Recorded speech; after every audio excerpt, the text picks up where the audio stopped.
الصلاۃ والسلام علی نبی الرحمہ اما بعد فاعوذ باللہ من الشیطان الرجیم بسم اللہ الرحمن الرحیم وأوحینا الی موسیٰ وأخیہ ان تبوأ لقومکما بمصر بیوتا وجعلوا بیوتکم قبلۃ وأقیموا الصلاۃ وبشر المؤمنین قال النبی صلی اللہ تعالی علیہ وسلم اذا آبق العبد لم تقبل له صلاة حتى يرجع الى مواليه سبحان ربك رب العزة عما يصفون وسلام على المرسلین والحمد للہ رب العالمین۔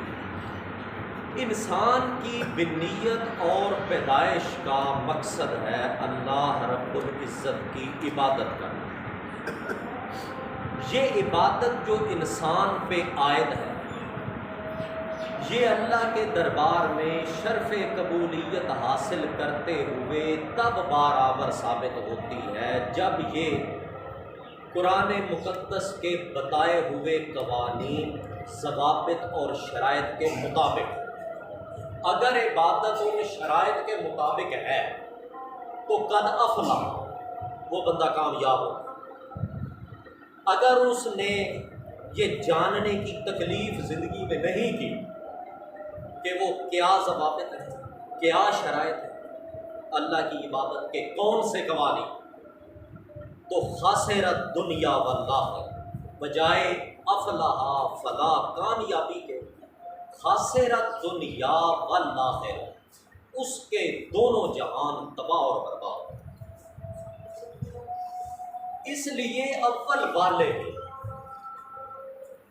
اللہ کریم کی عبادت کی حقیقت جاننے کی کوشش ہونی چاہیے کہ وہ کیا ضوابط ہے، کیا شرائط ہے۔ جہاں تک قوانین کا یا ضوابط کا تعلق ہے، دنیا کا کوئی بھی کام وہ شرائط اور قوانین کے بغیر نہیں ہوتا۔ اب اللہ کی عبادت، اس کے بھی ضوابط، قوانین، اگر وہ قوانین میں سے کوئی ایک بھی شرط گرے گی تو وہ عبادت نہیں رہتی، ضائع ہو جاتی۔ مثلاً ایک آدمی، اب اس کے دل کے اندر ذوق پیدا ہوگا کہ میں اللہ کی عبادت کروں اور با جماعت نماز پڑھوں۔ اب شوق اس میں یہ ہے کہ میں جب جماعت کے ساتھ جا کے نماز پڑھوں گا تو مجھے ایک نماز کا ثواب 27 نمازوں جتنا ملے گا۔ یہ شوق، جذبہ اس کا شریعت کا بتایا ہوا اپنے مقام پر تو یہ صحیح ہے، مگر اب دیکھنا یہ ہے کہ یہ 27 نمازوں کا ثواب حاصل کرنے کے مقصد میں جب یہ با جماعت نماز میں آ کر کھڑا ہوا، وہاں شریعت کی بڑی سخت شرط اور قانون اور ضابطہ ہے کہ یہ دیکھے پہلے کہ میں با جماعت نماز کس امام کی اقتداء میں ادا کر رہا ہوں، کیونکہ شریعت کا قانون جس طرح جماعت کے ساتھ نماز پڑھنا لازمی ہے، اسی طرح اس جماعت کا جو امام ہے اس کا کتاب اللہ کے مطابق ہونا لازمی ہے۔ اب اس نے اپنے شوق اور ذوق کی بنا پہ با جماعت نماز ادا کرنے کی کوشش تو کی ہے اس نے، مگر اس نے اگلی تقسیم نہیں کھولی، بھائی آیا یہ جماعت کا جو امام ہے اس کے عقیدے میں کوئی شرک، کوئی کفر یا کوئی بدعت نہ، کیونکہ اگر وہ اس مشرک امام کی ابتداء میں کھڑا ہو کے نماز پڑھے تو شریعت کے مطابق تو اس کے اندر امام بننے کی اہلیت نہیں۔ جماعت کے لیے، نماز پڑھنے کے لیے جس طرح جماعت شرط ہے، اس لیے اسی طرح با جماعت نماز پڑھنے کے لیے امام کا موحد ہونا اور اللہ کی کتاب کے مطابق ہونا لازم. یہ شرط اگر وہ نہیں سمجھتا یا اس کی طرف توجہ نہیں کرتا تو عبادت جو وہ کر رہا ہے وہ یہ نہیں کہ وہ قبول نہیں ہوگی، صرف اتنا نقصان اسے نہیں ہونا کہ اس کی جانے والی عبادت کو اللہ نامنظور کرے، بلکہ الٹا اس کے جان مال کے اوپر یہ وبال اور نحوست بن کے نازل اور الٹا اللہ کی لعنت کا مستحق بنے گا. رب مصلٍ والصلاۃ تلعنہ، کئی نمازی ہیں جو نماز پڑھتے والصلاۃ تلعنہ، ان کی نماز ان کے اوپر لعنت بھیجتی. وجہ یہ ہے کہ اس نے شرائط اور قوانین اور ضوابط عبادت کے اس نے نہیں سمجھے. اگر وہ سمجھ لیتا، کیونکہ دنیا کی زندگی کا کوئی کام وہ اس کام کے متعلقہ شرائط کے بغیر طے نہیں پاتا. اب انسان کی زندگی کا ایک پہلو اور ضروری کام جو ہے وہ کھانا. اب اس کھانے اور پینے کے لیے آٹا چاہیے. اب معیاری عقل کا پیمانہ ضابطے اور شرائط طے کرے گا اس آٹے کے حصول کے لیے اور کھانا کھانے کے. بھائی سب سے پہلے تو عقل شرط طے کرے گی کہ وہ جو آٹا روٹی بنانے کے لیے چاہیے وہ گندم سے حاصل ہو، مگر اس سبز گندم کو نہ کاٹا جائے، بلکہ پہلی شرط ہے اس کی کہ اس کو زرد پیلا ہونے دیا. سبز سٹوں کو کاٹ کر تمہیں پیسنے کا فائدہ نہیں ہو، یہ پہلی شرط ہے. عقل، معیاری عقل کا پیمانہ یہ شرطیں طے کرتا ہے.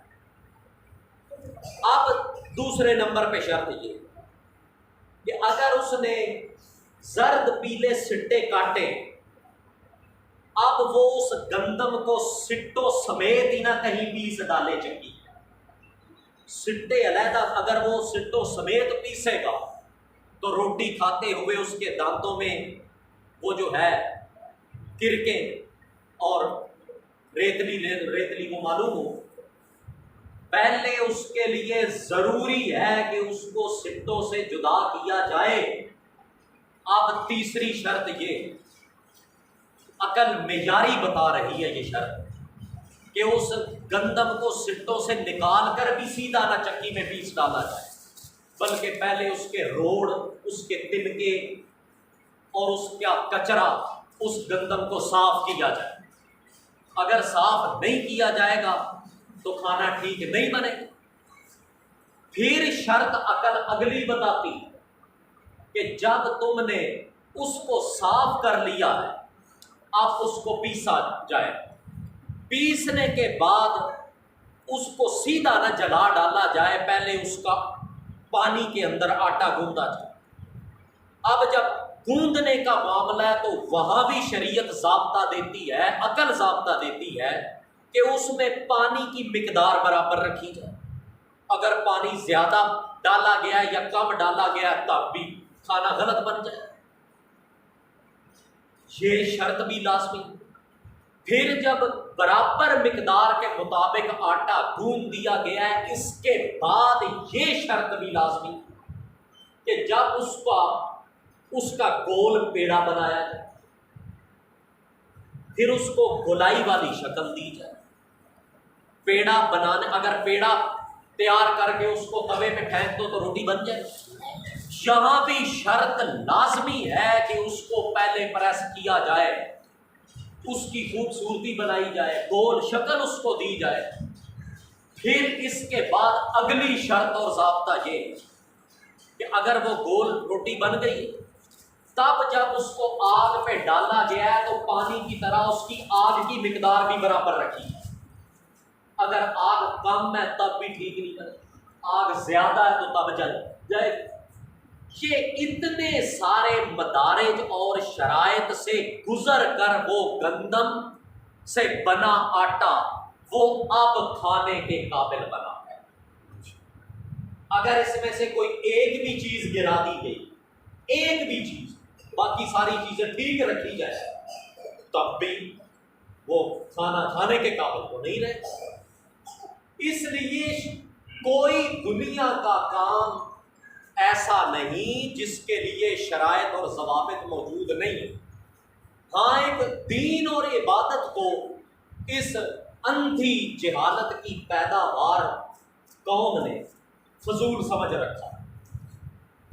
اب نماز کا معاملہ، نماز کے لیے کتاب اللہ نے شرط لگا دی ہے کہ جب بھی تم یہ نماز با جماعت آ کر ادا کرنے کی کوشش کرو تو تمہیں یہ پرچول اور پڑتال کرنی پڑے گی کہ میں کس امام کی اقتداء میں کھڑا ہوں۔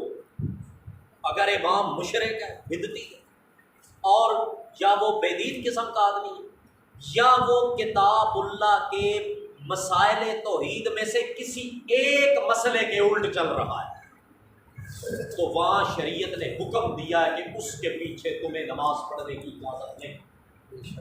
قرآن پاک نے بتایا ہے کہ امام کون ہوتا ہے۔ جس کو ہماری طرف سے امامت کا منصب دیا جاتا ہے اس میں کیا چیز پائی جاتی؟ وَلَقَدْ آتَيْنَا مُوسَى الْكِتَابَ، ہم نے موسیٰ علیہ السلام کو کتاب دی تھی۔ جَعَلْنَاهُ هُدًى لِبَنِي إِسْرَائِيلَ، بنی اسرائیلیوں کے لیے اس کتاب کو ہم نے رہنمائی کرنے والی بنائی تھی۔ جب بنی اسرائیلیوں نے وہ کتاب لی تو اس کتاب کو پڑھنے کے بعد ہم نے اس امت میں کیا بنایا؟ جعلنا منہم ائمۃ یہدون بامرنا لما صبروا وکانوا بآیاتنا یوقنون۔ بنی اسرائیلیوں کو تورات دی، وہ ان کے لیے رہنمائی تھی۔ جب انہوں نے وہ کتاب پڑھی تو ہم نے ان میں کیا بنائے؟ جعلنا منہم ائمۃ، ہم نے ان میں امام پیدا کر ڈالے۔ وہ امام کون تھے؟ جعلنا منہم ائمۃ، ہم نے ان میں کتاب تورات کے عالم اور امام بنائے، جو یہدون بامرنا، جو رہنمائی کیا کرتے تھے ہماری کتاب تورات والے حکم کے مطابق۔ وَقَانُوا بِآيَاتِنَا يُوقِنُونَ، اور وہ خود بھی ہماری اس تورات کی کتاب کے اوپر یقین پورا رکھا کرتے تھے۔ قَانُوا بِآيَاتِنَا يُوقِنُونَ، یہ نہیں کہ وہ امام ہمارے اس کتاب تورات کا کوئی ایک مسئلہ مانتے تھے اور دوسرا نہیں مانتے، 5 مانتے تھے 6واں نہیں مانتے تھے، 9 مانتے تھے 10واں نہیں مانتے تھے، نہیں۔ قانوا بآیاتنا، وہ ہماری کتاب تورات کی بتائی تمام آیاتوں کے مسئلے مانتے۔ اب اس آیت سے امام کی تعریف یہ نکلی کہ اللہ کے کاغذوں میں امام وہ ہوتا ہے جو بآیاتنا یوقنون، جو کتاب اللہ کے سارے مسئلے مان رہا ہو، اور یہدون بامرنا، اور پھر آگے بھی ہمارے حکم کتاب کے مطابق رہنمائی کر رہا ہو، نہ خود کسی مسئلے کا انکار کر رہا ہو، نہ عوام کو کوئی مسئلہ بدل کے دے رہا ہو۔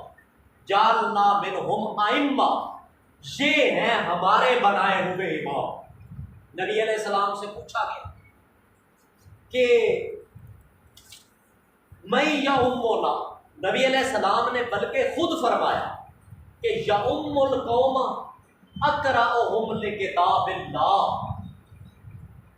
جب با جماعت نماز پڑھی جا رہی ہو تو امامت کون کروائے؟ اقرأہم لکتاب اللہ، جو ان میں سے کتاب اللہ کو سب سے زیادہ پڑھا ہوا۔ قبیلہ آیا، انہوں نے مسائل پوچھنے کے بعد وہ اپنے علاقے کی طرف لوٹنے لگے۔ نبی علیہ السلام سے پوچھا یا رسول اللہ میں یؤمنا، ہماری علاقے میں جب ہم با جماعت عبادت کریں اللہ کی تو کون امامت کرے ہماری؟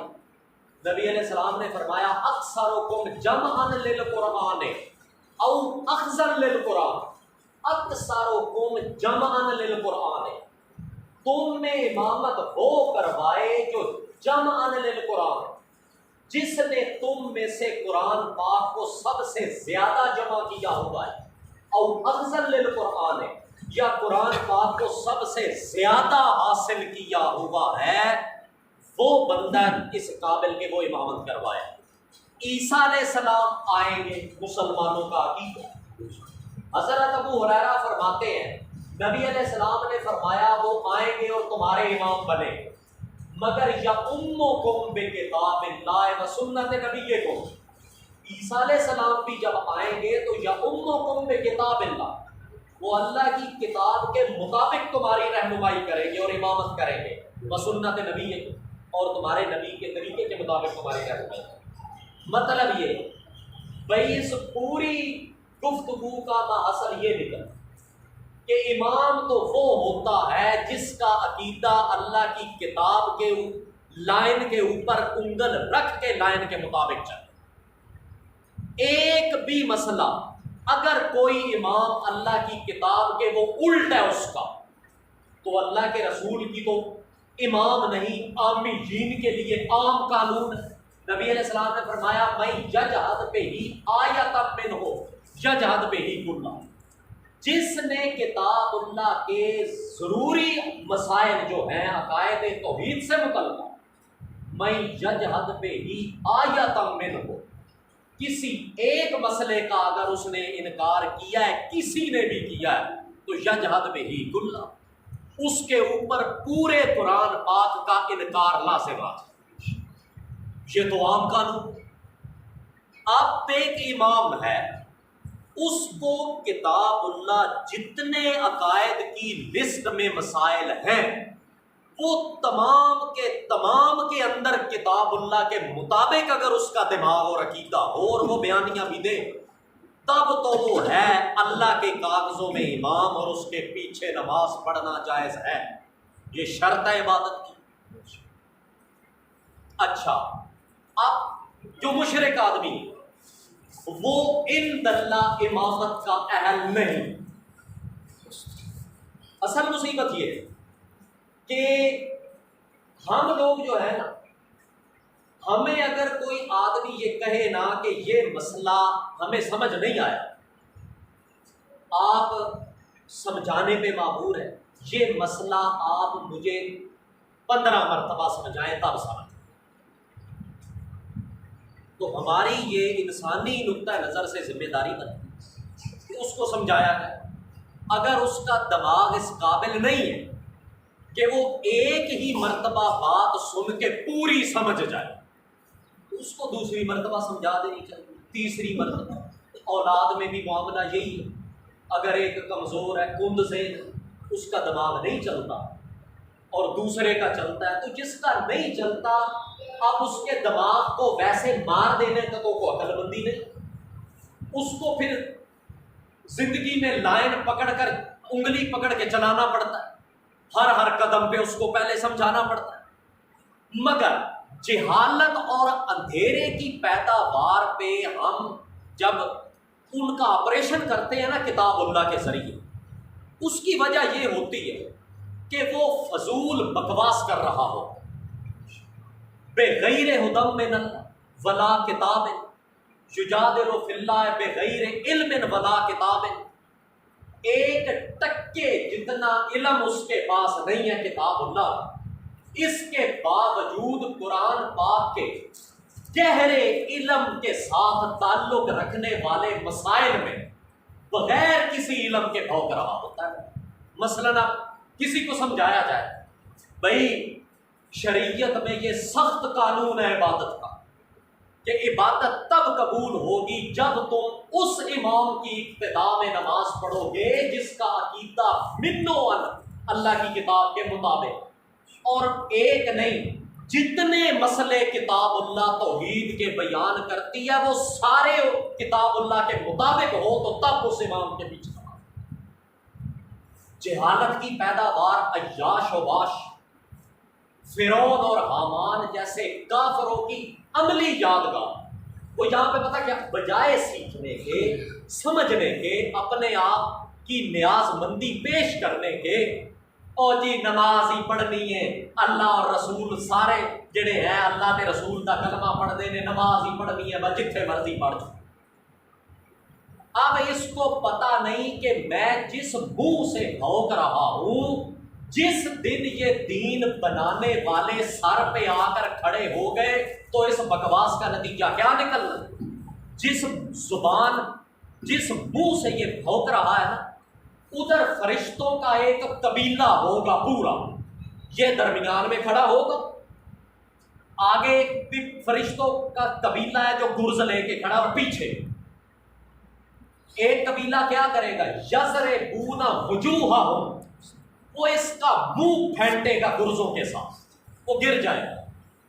دوسرے قبیلے والے اس کو الٹائیں گے اور ادبارہ وہ گرز لے کے اس کے پیچھے پہ ٹھوکیں گے۔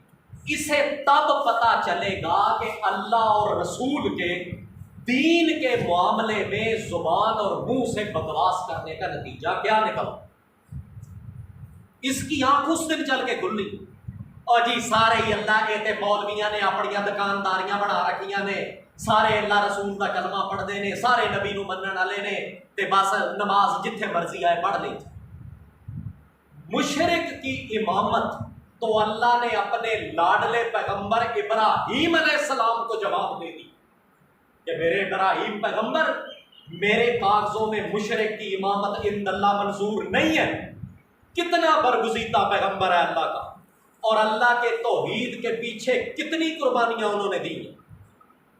حضرت ابراہیم کو اللہ نے فرمایا انی جاعلک للناس اماما، میں نے تجھے بنا دیا لوگوں کا امام، اور اب قیامت تک تیرے پاس امامت رہے گی، جب تک تیری زندگی ہے لوگ تیری اقتدا کریں گے۔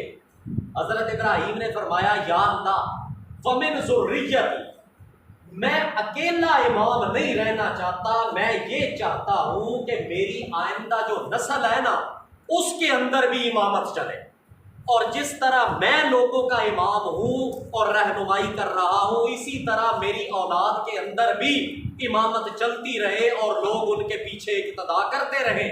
ومن ذریتی، آپ مجھ اکیلے کو امام نہ بنائیں بلکہ مہربانی فرمائیں کہ میری آئندہ نسل میں بھی آپ امامت رکھ دیں۔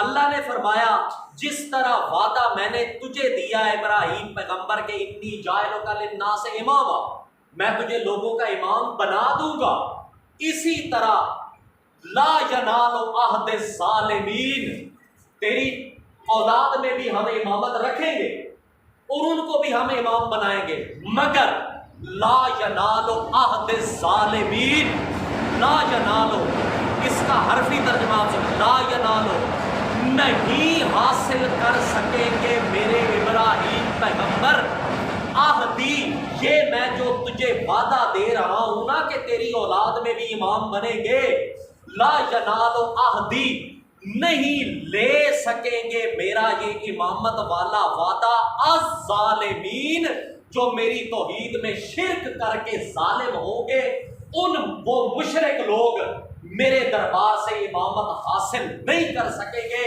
مشرک کی امامت عند اللہ نامنظور۔ آیت قانون دے رہی کہ مشرک کی امامت عند اللہ قبول نہیں ہے، نہیں ہے، نہیں ہے اور نہیں ہے۔ اس نے کیوں نہیں سکتا؟ اسے کیا تکلیف ہے اس عیاش کو؟ اس نے کس شریعت کے کون سے ورقے سے یہ بات اٹھائی ہے؟ بھائی اللہ تے نبی کا کلمہ پڑھنے والے نے سارے پڑھ چھڑو، جتنے بھی پڑھ چھڑو، یہ بکواس شیطان کی چوک لے کے یہ بول رہا ہے نا۔ اللہ اور رسول کا بتایا ہوا یہ حکم شریعت کے کس ورقے کے اندر موجود؟ اچھا، اب اللہ نے فرمایا میرے پیغمبر، میرا عام قانون ہے، مشرک من ہے سو مشرک، جس کا عقیدہ میری کتاب کے مطابق نہیں ہے، وہ جب میرے گھر کا متولی بھی نہیں بن سکتا، اور مشرک من ہے سو مشرک، اسے قطعاً اجازت نہیں کہ وہ میرا گھر تعمیر کرے۔ اللہ نے کتاب میں قانون دیا ہے کہ جس آدمی کے عقیدے میں رتی برابر میری ذات کے اندر شرک ہے یا کفر ہے، ایسا آدمی قطعاً اس کو اجازت نہیں کہ وہ زمین کے اوپر میرا بیت اللہ، میری مسجد اور میرا گھر بنائے۔ ایک بات، اور دوسری، اسے یہ حق ہی نہیں پہنچتا، جو اللہ کی ذات میں شرک کرتا ہے اسے یہ حق ہی نہیں پہنچتا کہ وہ میری مسجد کا متولی بن سکے۔ جب مشرک من حیث و مشرک مسجد نہیں بنا سکتا، ما کان للمشرکین ان یعمروا مساجد اللہ، ما کان للمشرکین، بھئی نہیں زیبا مشرکین کے لیے، ما کان للمشرکین، نہیں جائز یہ بات مشرکین کے لیے، ما کان للمشرکین، نہیں اجازت میرے پیغمبر اس بات کی مشرکین کے لیے کہ یعمروا مساجد اللہ، یہ کہ وہ تعمیر کرے اللہ کی مسجدیں۔ اس آیت کا حرفی اور لفظی ترجمہ آپ کو کیا پیغام دے رہا ہے کہ مشرک آدمی کو اللہ کی مسجد بنانے کی اجازت کسی قیمت کے اوپر نہیں ہے، کیونکہ وہ شرک کر رہا ہے اللہ کی ذات کے ساتھ۔ اللہ ایک ہے اور وہ اپنی زندگی میں امیدیں دوسروں کے ساتھ لگا رہا ہے۔ اللہ ایک ہے، وہ ایک اللہ کے بالمقابل اپنی زندگی کا مشکل کشا، حاجت روا کسی اور کو مان رہا ہے۔ اس لیے اچھا، اب جب یہ معاملہ ہے، نبی علیہ السلام مکے گئے، مکے سے ہجرت کر کے مدینے چلے، کچھ عرصے کے بعد واپس مکے آئے، مکے سے ہجرت کی، مدینے گئے، مدینے سے واپس مکے آئے، اور آ کر وہ مکے والوں نے نکال دیا تھا، آپ ان کے ظلم و ستم سے تنگ آ کر ہی مکے سے ہجرت کر کے مدینے گئے تھے نا۔ اب نبی علیہ السلام جب واپس اگلے سال آئے نا مکے، ان مشرکین کو کہنے لگے کہ ہمیں اس بیت اللہ میں عمرہ کر لینے دو، بس ہم یہاں اللہ کے گھر کا طواف کریں گے اور طواف کر کے ہم چلے جائیں گے۔ بھائی ہمارا ارادہ کوئی لڑائی کا، کوئی جہاد کا، کوئی تلوار کا، کسی قسم کا ہمارا کوئی ایسا ذہن نہیں ہے، صرف ہم اللہ کے گھر میں آئے ہیں، اللہ کا طواف کر کے ہم واپس چلے جائیں۔ انہوں نے کیا جواب دیا؟ کہنے لگے جناب ہم جو ہیں نا بڑے قدیم اور پرانے وقت کے یہاں مکے میں رہ رہے ہیں، اور مکے بیت اللہ کا انتظام، اس کا نظم و نسق یہ ہمارے پاس ہے، بیت اللہ کی چابیاں ہمارے پاس ہیں، ہم آنے والوں کے لیے انتظام کرتے ہیں، زمزم کا جو کنواں ہے اس کی انتظام بھی ہمارے ہاتھ میں ہے، حاجی حج کے موسم میں جب بیت اللہ آتے ہیں تو حاجیوں کا آنا جانا، ان کا انتظام کرنا، یہ سارا ہمارے ہاتھ کے اندر ہے۔ اس لیے چونکہ ہم متولی ہیں بیت اللہ کے، اس لیے ہم محمد پاک اور مسلمانوں کو یہاں عمرہ کرنے کی اجازت نہیں دیتے۔ اللہ نے فرمایا میرے پیغمبر، یہ جو کہتے ہیں نا کہ ہم اللہ کے گھر کے متولی اور منتظمین ہیں، اور حالت ان کی یہ ہے کہ اللہ کے علاوہ یہ غیروں کو پکار بھی رہے ہیں۔ اب یہاں ہمارا قانون کیا ہے؟ ما کانوا اولیاء ان اولیاءہ الا المتقون، ما کانوا اولیاء، انہوں نے تو اپنے منہ سے بکواس کیا ہے کہ ہم بیت اللہ کے منتظمین ہیں۔ ما کانوا اولیاء، میرے پیغمبر میرے کاغذوں میں انہیں حق ہی نہیں پہنچتا میرے گھر کا متولی بننے کا اور نظام سنبھالنے کا۔ ان اولیاءہ الا المتقون الا المسلمون الا المومنون، میرے گھر کی نظامت ان لوگوں کے ہاتھ میں ہونی چاہیے جو کم از کم المتقون اپنے آپ کو شرک سے بچاتے ہیں۔ کم از کم درجہ اللہ کے گھر کی نظامت سنبھالنے کا یہ ہے کہ کم از کم وہ شرک سے بچنے والا آدمی ہو۔ اب یہ دو آیاتیں قانون دے رہی ہیں کہ مشرک اپنی حالت شرک میں ہوتے ہوئے اس کو اللہ کا گھر بنانے کی بھی اجازت نہیں ہے، اور بنے ہوئے گھر کا متولی بننے کی بھی اجازت نہیں ہے۔ جب مشرک من ہے سو مشرک اللہ کے گھر کو بنا بھی نہیں سکتا تو پھر اللہ کے گھر کا امام کس طرح بن سکتا؟ بولو شاہ بھائی، جب اس کو اللہ کا گھر بنانے کی اجازت نہیں ہے، وہ اللہ کے ساتھ اوروں کو شریک بنا رہا ہے۔ مشکل کشا، حاجت روا، غائب دان، حاضر ناظر ایک اللہ کی ذات ہے۔ وہ اللہ کے علاوہ 2 کو، 3 کو، 5 کو، 7 کو، جس طرح مطلب یہ ہے بھائی پرانے وقتوں کے اندر جب لوگ بت پوجتے تھے نا، بتوں کے پوجنے کا دور تھا، اس وقت کوئی ان کا ایک بت نہیں تھا۔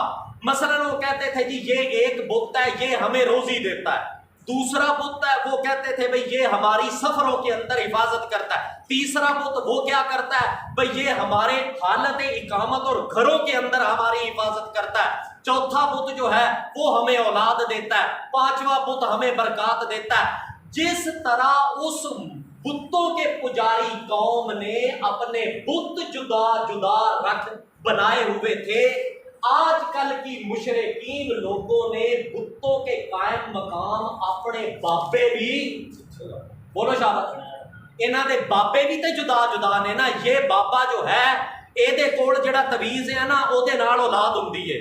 دوجا بابا بھور پوری سرکار جڑا ہے اس کے پاس جو کمال ہے نا کشوت کا، اس کے دربار پہ لگا آم کا درخت بندہ کھائے تے او دی شوگر کا مرض ہے۔ بابا ملتان والا جو ہے نا اس کے پاس کینسر کا علاج ہے۔ پارے راول پنڈی والے بابے کے پاس فلاں مرض کا علاج ہے۔ مشرک من ہے سو مشرک جب ایک خدا کی صفتیں بانٹ بانٹ کے غیروں میں تقسیم کر رہا ہے، وہاں اللہ نے فرمایا کہ جب مشرک میرا گھر بنا نہیں سکتا، بنے ہوئے گھر کا متولی نہیں بن سکتا، تو پھر وہ میرے گھر کا امام کس طرح بنے گا؟ اور کوئی دیوانہ اس کے پیچھے اللہ کی عبادت کس طرح کر سکے؟ اسے حیا نہیں آتی بھونکتے ہوئے اور جی نماز ہی پڑھنی ہے، اللہ نبی نو منن والے نے سارے۔ کس طرح ماننے والا ہے وہ اللہ اور نبی کا؟ اپنے آپ کو قرآن پاک کے پلڑے کے اوپر ذرا تول کر تو دیکھے نا کہ کس طرح وہ اللہ اور رسول کا نام لینے والا ہے جبکہ وہ اللہ کی توحید کو پورا مان بھی نہیں رہا۔ مسئلہ عرض کرنے کا یہ ہے جناب، اللہ کریم نے فرمایا ہے بھئی تم چاہے شرک اور کفر کے نشے میں مست بھی ہو نا، لا تبدیل لکلمات اللہ، قوم ہزاروں درجے الٹ ہو جائے اور اپنے نشے میں جتنی بھی چلی جائے، ہماری آیت لا تبدیل لکلمات اللہ جب کی ہم نے بنائی ہے وہ روشنی کے مینار کی طرح قیامت تک چمکتی رہے گی۔ اور وہ آیت کون سی ہے؟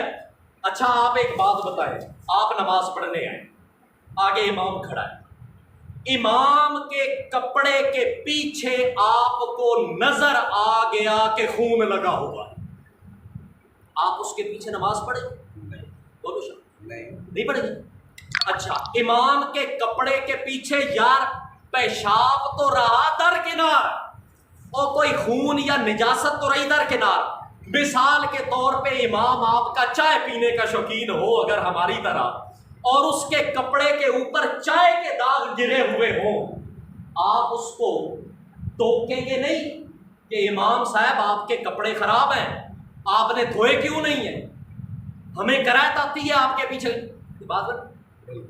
اچھا اب اللہ کریم نے فرمایا میرے پیغمبر یہ دنیا والے کپڑوں کو دیکھ لے کہ اس کے کپڑے پہ پلیتی لگی ہوئی ہے تو کوئی بندہ اس کے پیچھے نماز پڑھنے کے لیے تیار؟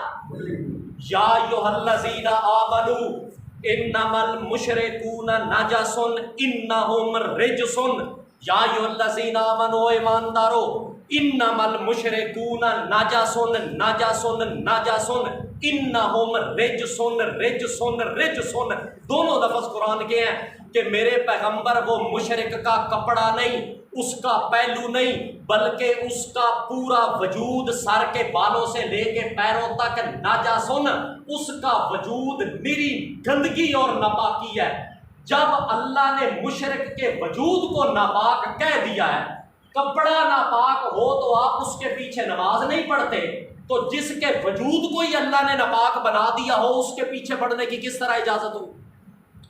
دین آخر تماشا تو نہیں ہے نا کتاب اللہ۔ اس لیے مطلب چونکہ مشرک روحانی کو ایک دلیل ہے اس بات کی کو اللہ نے اب کتنی تفصیل اور وضاحت پھیلا دی ہے کہ کپڑا پلید ہو تو تم نماز اس کے پیچھے نہیں پڑھتے، اس نے میری ذات میں شرک بھی کیا اور کفر بھی کیا، اس کا وجود روحانی سطح پہ ناپاک اور نجس شریعت نے قرار دے دیا ہے۔ اب اس ناپاک کے پیچھے کسی دیوانے کو نماز پڑھنے کی اجازت کسی قیمت کے اوپر؟ پریشان نہ ہو جناب، اللہ اور رسول آپ کو لائن دے کے حل بتاتے ہیں کہ اس بات کا حل کیا ہے۔ اس بوجھے نے کبھی غلطی سے ابراہیم مسجد منہ کیتا ہوئے تینوں پتا ہوئے نا نہ کہو تو خدا کی کتاب میں کیا لکھا ہوگا؟ یہ ادھر پھٹے چوک کے اوپر بیٹھ کے چھڑا بھاؤ کی رہا ہے اور تو کچھ نہیں کر رہا یہ مسلمان۔ اللہ اور رسول نے حل دیا ہے تمہیں، بھائی تم کیا کرو اگر تمہیں امام نہیں ملتا دنیا کے اندر۔ اچھا اب آپ آگے دیکھیں، نبی علیہ السلام نے فرمایا بھائی جب وہ مشرک من ہے سو مشرک آگے نماز پڑھا رہا ہے تو اللہ نے وہاں عام قانون دیا ہے کہ جو بندہ حالت شرک میں ہوتے ہوئے ہماری عبادت کرے تو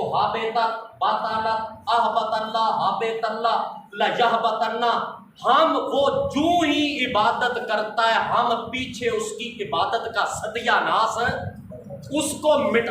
ذرا بات سمجھو، اللہ مشرک کے عمل کو ضائع کرتا ہے، کس طرح کرتا ہے؟ بھئی کیا کرتا ہے اللہ؟ موٹا جملہ ہے کہ مشرک کی نیکیاں برباد، اس کے عمل ضائع، اس کی نیکیاں تباہ۔ اس کا کیا معنی ہے؟ اعمالہم کسراب بقیۃ یحسبہ الظمآن ماء حتی اذا جاءہ لم یجدہ شیئا۔ ہاں میرے پیغمبر، اعمالہم یہ جو مشرک نمازیں روزے حج زکاتیں عبادتیں کر کر کے سمندر پورا لگا دے، آسمانوں تک ان کے ڈھیر نیکیوں کے پہنچ جائیں، اعمالہم ان کے حالت شرکیہ میں کیے ہوئے عملوں کی مثال کیسی ہے؟ کسرابن، جس طرح میرے پیغمبر ریت ہوتی ہے، کسرابن بقیۃ، جس طرح ریت ہوتی ہے، اور وہ ریت بقیۃ۔ ستا کیوں بھی راتی ڈیوٹی کر کے آیا ہے، چلو رعایت کردا تیرے نام۔ ویسے مطلب یہ ہے کہ میں اتنے رات پوری 4 بجے تک جا کے موضوع تیار کردا تے حالت تاڑی ہے کہ تسی اتنے ستے ہوتے۔ یہ سیکھ لو، وقت غنیمت ہے۔ شیطان یہ باتیں کہیں سے نہیں سننے اور سیکھنے دیتا، اس لیے اعمالہم کسراب بقیۃ، ان کے عملوں کی مثال مثل ریت کے ہے، جو ریت بقیۃً ایک عام سطح زمین سے اونچے ٹیلے کے اوپر میرے پیغمبر وہ پڑی ہے۔ ایک بندہ یہاں کھڑا ہے، وہ دور دیکھتا ہے بقیۃً، اس کو ایک ٹکڑا زمین کا عام سطح زمین سے کچھ ابھرا ہوا نظر آتا ہے، جس طرح دور سے بندے کو پہاڑ ابھرے نظر آتے ہیں، اس کے اوپر اونچے ٹیلے کے اوپر اس کا سرابن ریت میرے پیغمبر پڑی ہے۔ اب یحسبہ الظمآن ماء، دور سے بندہ اگر وہ ریت دیکھے تو کیا معلوم ہوتا ہے؟ آپ کا کیا تجربہ ہے شاہ؟ پانی معلوم ہوتا ہے نا۔ صحرا میں اگر دور سے یحسبہ الظمآن، گمان کرتا ہے میرے پیغمبر اس ریت کے اونچے ٹیلے کو، الظمآن پیاس سے مرا ہوا آدمی، ماء کہ وہ دور تو گہرا پانی کا سمندر بہ رہا ہے، یحسبہ الظمآن ماء، دور سے کھڑا پیاسا آدمی وہ یہ سمجھتا ہے کہ وہاں تو بہت بڑا ذخیرہ ہے پانی کا، حتی اذا جاءہ، جب وہ میرے پیغمبر چل کے وہاں پہنچتا ہے اس ریت کے ٹیلے پر تو لم یجدہ شیئا، اسے پانی کا ایک قطرہ بھی وہاں سے ملتا نہیں، ایک قطرہ پانی کا نہیں ملتا۔ اسی طرح میرے پیغمبر مشرک نمازیں پڑھے، روزے کرے، حج کرے، زکاتیں کرے، قربانیاں کرے، جس طرح پانی کا ایک قطرہ اسے نظر نہیں آتا، اسی طرح میں مشرک کی عبادت کا ایک تکمہ بھی نہیں رہے۔ اب جب وہ حالت شرک میں آگے کھڑا ہے، وہ اوروں کو مشکل کشا مان رہا ہے اللہ کے علاوہ، جب اس کے اپنے ہی عمل تباہ اور برباد ہیں تو پیچھے کھڑے دیوانے کی نماز اس کے پیچھے کس طرح؟ بولو شاہ، مطلب کتاب اللہ ہے نا، یہ تو کہانیاں، مطلب ادھر لیلا مجنوں کا قصہ تو یہ ہے نہیں ہے کہ بندہ اس کو غیر ضروری سمجھ کے ٹال دے، آخر کتاب اللہ نے حکم دیا۔ اچھا جناب، اللہ اور رسول نے حل بتایا ہے۔ نبی علیہ السلام نے فرمایا یاتی علی الناس زمان لا یجدون اماما یصلی بہم، لوگوں پہ ایک زمانہ ایسا آئے گا میرے پیغمبر کہ لا یجدون اماما، ان کو ایسا کتاب اللہ کے مطابق رہنمائی کرنے والا امام نہیں ملے گا، یصلی بہم، جو ان کو نماز پڑھا سکے۔ یا رسول اللہ اس کا حل کیا ہے؟ اللہ کے رسول نے فرمایا حل اس کا خدا کی کتاب میں بھی لکھا ہوا ہے، اور جو وہاں لکھا ہے اس کی تشریح میں کر کے بتا دیتا ہوں۔ آپ نے آج تک سنا ہے وہ حل؟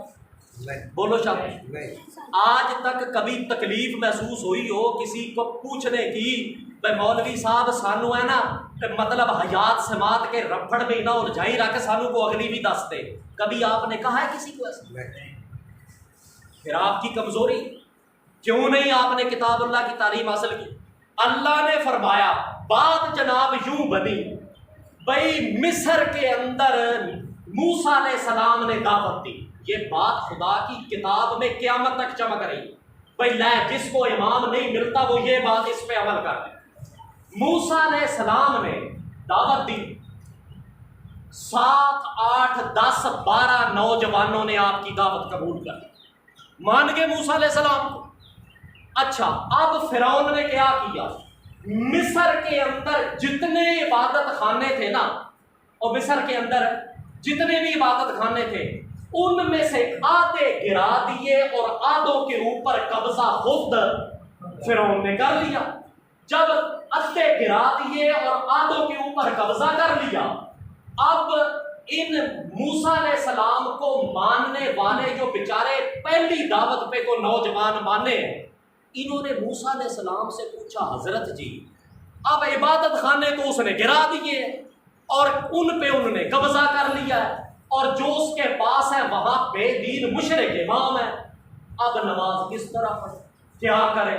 اللہ کی عبادت تو کرنی نہیں ہے، اب کیا کرے کہ اس نے عبادت خانوں کے اوپر قبضہ کر لیا ہے، مصر کے اندر پورے عبادت خانوں پہ قبضہ جما کے اس بے دین نے وہاں اپنا شرکیہ نظام قائم کر رکھا ہے۔ اب ہم کیا کریں؟ اللہ کی عبادت کہاں جائیں، کدھر کریں اور کیا کریں؟ اللہ کریم نے فرمایا میرے پیغمبر جنہوں نے یہ دین بنایا ہے، یہ آیت قیامت کی صبح تک حل ہے اس بندے کا جس کو شرطوں کے مطابق امام نہیں ملتا اور شرکیہ امام ملتا ہے۔ اوحینا الی موسیٰ واخیہ ان تبوّآ لقومکما بمصر بیوتا وَاجْعَلُوا بُيُوتَكُمْ قِبْلَةً اجْعَلُوا بُيُوتَكُمْ قِبْلَةً وَأَقِیمُوا الصَّلَاةَ وَبَشِّرِ الْمُؤْمِنِینَ۔ ہاں میرے موسیٰ اور ہارون پیغمبر، اوحینا الی موسیٰ، وہی بھیجی ہم نے موسیٰ کی طرف، وَأَخِیہ، اور اس کے بھائی ہارون کی طرف کہ اب یوں کرو، ان تبوّآ لقومکما بمصر بیوتا، انہوں نے عبادت خانوں سے تمہیں نکال دیا ہے، قبضہ کر لیا ہے، مشرک ہیں، تم ادھر نہیں جا سکتے، تم یوں کرو کہ ان تبوّآ لقومکما بمصر، تم مصر میں نئے طور پہ چند گھر عبادت کے لیے بنا لو۔ پہلا حکم ان کو آیا کہ موسیٰ پیغمبر اور ہارون اپنے ماننے والوں کے لیے مصر کے اندر مشاط ثانیہ کے تحت فرعون کے عبادت خانے کے بالمقابل تم وہ عبادت خانے چند گھر بناؤ، خرچہ کرو جس میں تم اللہ کی عبادت کر سکو۔ انہاں آکھیا جی ایڈے پیسے اپنے کول ہے ہی کوئی نہیں، بلکہ تم درہم دینار لے کے آئیے، نویں طور دے اتنے پہلو زمینہ خریدیے تے مڑ کے اتنے نویں گھر بنائیے تے موڑ اتنے کھلو کے عبادت کریے، بھائی اتنے پیسے اپنے پاس۔ چٹا جواب ہے جس طرح آپ دیتے ہیں جواب اللہ کے دین کو، بھی ساڈے کول بھی پیسہ پوسا اسلام واسطے کوئی نہیں ہے گا، اس لیے شرم کیا کرو۔ جب اسلام کال کرے اللہ اپنی توحید کے رستے کے اندر، اس وقت میں دیگاں دی چھنڈ بڑی لا دیتی ہے، باب انفاق فی سبیل اللہ پوری وضاحت کے ساتھ میں نے پڑھ کے سنا دیا ہے۔ اب مسلمانوں کے اوپر اسلام کے لیے جب بھی خرچ کرنے کا موقع ہے، کوئی مسلمان وہاں سے پیر پیچھے مت ہٹایا کرو اس میں۔ اللہ نے فرمایا اچھا میرے پیغمبر یہ تو تقسیم میرے ہاتھ میں ہے، میں نے اتنا دیا ہوتا تو یہ بنا لیتے، اب کیا کرو؟ اجعلوا بیوتکم قبلہ، سورۃ یونس آیت نمبر 87، اجعلوا بیوتکم قبلہ، کہ بنا لو، تمہیں باہر عبادت کرنے کے لیے کوئی جگہ نہیں ملتی، مشرک امام ہے فرعون کے، تمہیں اللہ کی عبادت شرطوں والا امام نہیں ملتا تو کیا کرو؟ اجعلوا بیوتکم قبلہ، بنا لو اپنے گھروں کو ہی قبلہ، واقیموا الصلاۃ، نمازیں اپنے گھروں میں پڑھا کرو۔ کہ اگلی بھی گل میرے پیغمبر، یہ جو 27 کا لینے کے لیے 27 نمازوں کا ثواب لینے کے لیے بے ایمان مشرک امام کی اقتداء میں کھڑا ہے اپنے باطل گمان کے مطابق، اجعلوا بیوتکم قبلہ، بنا لو اپنے گھروں کو ہی مسجدیں، واقیموا الصلاۃ، نمازیں اور عبادت اپنے گھروں کے اندر کرو، وبشر المؤمنین، اور مومنوں کو بشارت بھی دے دینا کہ وہاں مشرک کے پیچھے 27 کا ثواب لینے گئے ہو، یہاں ایمان کی غیرت کر کے تم نے ایک نماز پڑھی، ثواب تمہیں بیت اللہ کے اندر نماز پڑھنے کا کیا مطلب؟ یہ بڑی مصیبت ہے اس مسلمان کو، انہیں کیوں نہیں سنی خدا کی کتاب آج تک؟ نبی علیہ السلام نے بھی فرمایا، پھر جمعہ پڑھو، اللہ کے رسول نے فرمایا ہاں بھائی دور خیر الناس فی الفتنۃ یعبد رجل معتزل یعبد ربہ صلوا فی بیوتکم، خیر الناس فی الفتنۃ، زمانہ دور فتنوں کا آ گیا ہے، اس فتنوں کے دور میں فتنے کیسے آئیں گے؟ جس طرح ایک بندے کے ہاتھ میں لمبی دانوں کی پروئی ہوئی تسبیح ہو اور اچانک وہ تسبیح کا دھاگا ٹوٹ جائے تو جس طرح وہ دانہ ایک کے اوپر دوسرا زمین پہ گر پڑتا ہے اور سنبھالنے میں آتا نہیں، بھائی اس کو اس وقت تجربہ کرے، اس وقت اس کو سنبھالا نہیں جا سکے گا، وہ دانے ایک پہ کے پیچھے دوسرا گرتا۔ اسی طرح اللہ کے رسول نے فرمایا فتنوں کے زمانوں میں یوں فتنے ٹوٹ پڑیں گے، خیر الناس فی الفتنۃ، تمام لوگوں میں سے بہترین بندہ فتنوں کے زمانے میں کون ہوگا؟ جو رجل معتزل، جس کے اندر یہ ایمان کی غیرت پیدا ہوئی ہے کہ امام مشرک اور بے دین ہے، اللہ کی کتاب کے وہ الٹ چلا رہے ہیں، رجل معتزل، اس نے ایمان کی غیرت کرتے ہوئے اپنا اکیلے بیٹھ کے خدا کی زمین پہ فیصلہ یہ کیا ہے، معتزل معتزل معتزل، اس کے دماغ میں سوچ یہ بنی ہے کہ میں اگر مشرک امام کے پیچھے کھڑا ہوں گا تو میری عبادت ضائع ہو جائے گی، میں اس لیے اکیلے نماز پڑھ لیتا ہوں۔ چنانچہ وہ بندہ یعبد ربہ، وہ اکیلے نماز پڑھتا ہے، اللہ کریم یعجب ربکم، نبی علیہ السلام نے فرمایا اللہ اس بندے سے کتنا خوش ہوتا ہے، فرشتوں کو اکٹھا کر کے کہتا ہے انظروا الی عبدی ھذا، اس میرے بندے کی طرف دیکھو جو علیحدہ نماز اس لیے پڑھ رہا ہے کہ مجھے مشرک کے پیچھے نہ کھڑا ہونا پڑے۔ پوری کائنات میں جتنے فرشتے اللہ نے پیدا کیے ہیں ان سب کو گواہ بنا کے اللہ یہ کہتا ہے قد غفرت لہ وادخلتہ الجنہ، اس کو میں نے معاف بھی کر دیا اور بہشت برین میں بھی داخل۔ سبحان اللہ، یہ کیڑی تکلیف ہے مسلمان؟ اے بے حیا کیوں کھڑا ہوا ہے مشرک امام کی اقتداء کے اندر؟